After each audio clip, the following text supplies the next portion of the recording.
You're listening to Opinions and Beer. I prefer mead.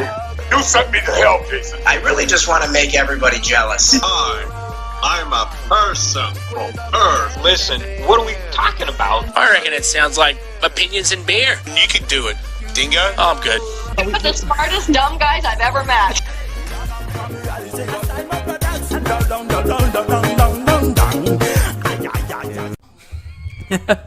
And 3, 2, hello and welcome to Opinions and Beer.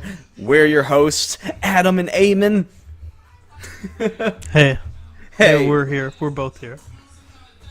Today's beer of the day is The Abyss by the Duchess Brewing Company. It is 11.4% in alcohol by volume. Is it? Oh, I didn't even know. It is an American Imperial Russian Stout. Oh, I'm excited. The what's great about these, this is the 2018 reserve of The Abyss, and which means it's probably aged a little bit. Which when, the thing about we talked about in a previous episode, we talked about beers and their aging process, and that stouts are one of the few beers that you can let age and it gets better with time. Really? Yeah, well, especially Yeah. Russian. Well, anything that was aged in a barrel, like Russian Imperials. Yeah. They tend to age age well. Is it just because they like pick up more of the flavors of the barrel in it whenever they're aging, or is it something to do with a chemistry style process? I think it's or more of a something? chemistry thing Okay. because it's way different than the lighter. This is still ale yeast, but the lighter version of ale yeast, the IPAs, you do not want to age. In fact, IPAs have a 3-month shelf life. Yeah. I mean, I usually don't even want to Unless drink them. So. unless they're in, they have a 3-month shelf life, but then they have a 6 to 12-month fridge life. IPAs do, because what happens is how they make IPAs, they add extra hops to make it bitterness. Prepare your brains. But the age when it starts to over time, those hops actually start to break down and create a caramel, almost like a malty caramel taste. Yeah, It's not that great of a taste. It doesn't ruin the beer, but it's not the bitterness that they want. You're not gonna have the hops that they intended it for it to be. Because I was gonna say that actually sounds great, because I'm more of a caramel type person. It's just. But hey, that's what I'm saying. Like, that's why, I'm really excited about being able to try new IPAs and stuff, because there's gonna be a day where we find one and I'm gonna be like, that's it. It might be Hop Slam, and we know one day we're gonna try Hop Slam, and apparently that's the number 1 IPA right now. So. Well, we'll see. Anyways, back to the Abyss. I mean, Russian Imperial Stouts I believe I've had a few before. When it's bourbon aged, I'm not a big bourbon guy, so sometimes I am turned off by the taste. But we'll see. This one has molasses and licorice, and it has a lot more extra flavor. It's not just a beer aged in bourbon barrels. It actually has, these extra flavors added to it. Yeah, the fact that it had the molasses and licorice. It says vanilla bean, dry spice with cherry bark. We'll see how much of that comes through in the flavor, but I mean, just that was one of the exact reasons why I picked this one out. Like, it looks really good. Yeah. So let's go ahead and try this. All right, beer. I'm excited. Ooh.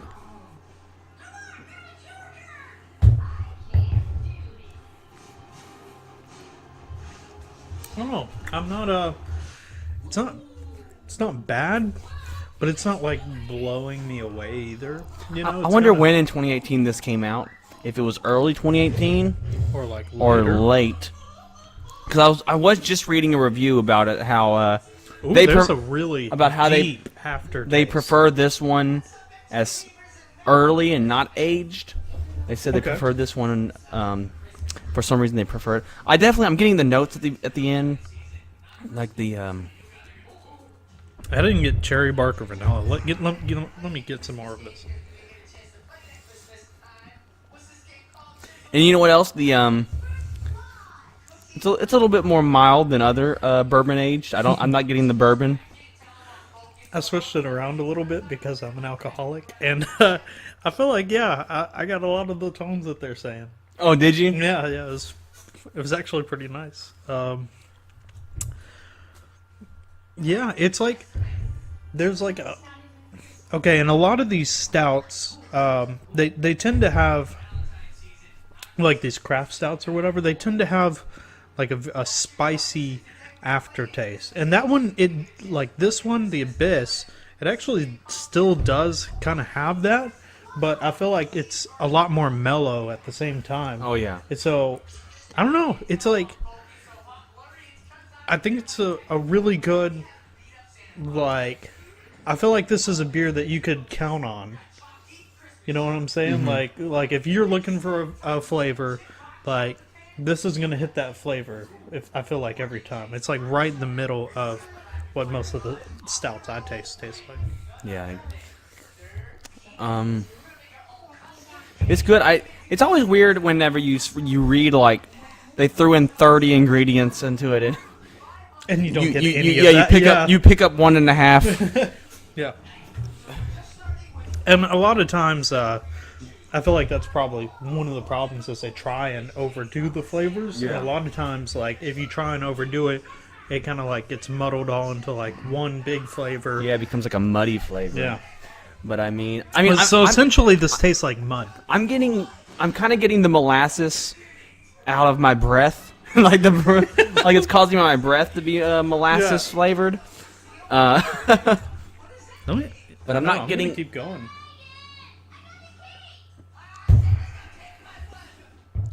I'm not really getting vanilla bean. No. See, and I'm definitely getting the cherry. Like, I'm tasting a bit of the cherry. Oh yeah, at the end there. But Okay, there's, like, no vanilla. The cherry is light. I don't know. It's like a weird cherry. It's like cough syrup cherry. That's what happens with these cherry beers. That might be the licorice, though. Because oh, God. That's a bad idea, to mix cherry and licorice. Like, because then it's like you have an almost guaranteed cough syrup mix. Oh, it's cherry bark. It's not actual cherry. Cherry bark. Okay. So what does that mean? The wood from cherry tree? I guess. We put just flakes of tree in this. So far we're getting mud and tree. Yeah. Yeah. Well, yeah. I mean, cherries grow on trees. You're saying cherry bark is something a whole different? Okay. Well, we're gonna have to look into that. We're gonna have to, for sure. Our ignorance is showing. No, are you saying we're drinking furniture? I'm tasting a little table leg, coffee table leg. I'm definitely getting a hint of a table leg, a little bit of bed. Definitely bed futon. If you've ever just just like eaten your food like straight up on your table, like your wooden table, that's kind of what this tastes like. That and mud. Oh, you want to be awesome if like maybe we had a cherry bark bowl, poured this in there, and used maybe like a cherry bark straw, and drank it through. Yeah, that would intense the flavor. Or maybe oak, like an oak. An oak.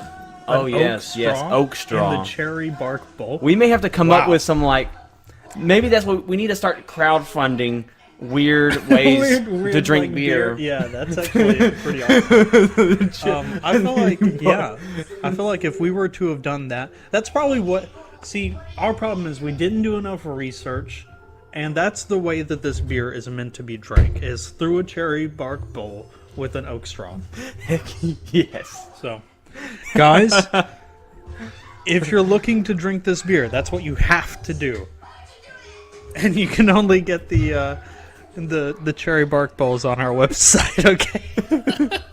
We're definitely going to start crowdfunding for this. I'm just gonna get sticks and dirt from my backyard and put it together and send it to you. So don't actually try and hit us up for that. So what would you rate this beer?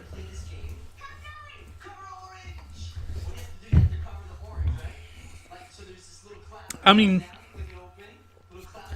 shit on it a bit, but like for real, this isn't it doesn't taste bad. Like I've tasted horrible beers, and this is nothing near that. It's just, it's got a lot of things that it claims that really aren't there. Or if they are, they're very, very, very faint notes. I don't know, man. I can't even think of a witty one. I was gonna say a line in the dirt. Give it one line in the dirt, but I give it a. But maybe a 2018. I give it a buzzed George Washington chopping down on a cherry tree. Yeah, there we go. For his wooden teeth. That's what it is, dude. Oh, that's the future. Maybe the his wooden is the future, man. His wooden teeth were cherry bark. That's why everyone was always getting. That's why he chopped the back tree. then. Yeah, that's why he chopped You know? the tree down in the first place. Yeah, he was like, helps him enjoy this beer. he was like, I've got this really good beer sitting in the house. The I need Abyss. to replace my teeth now. Why is it called the Abyss? Because it's such a dark Russian beer. I don't know. I thought it was supposed to like Abyss is meant to be like, real dark. It is really dark. It is dark. Look, if you look at it, you can kind of see like that red that comes with like cherry flavoring. It's like cough syrup. I'm telling you, dude, that's what it is. It's probably like cough syrup, whatnot. Okay, we got a big episode today. Did you ever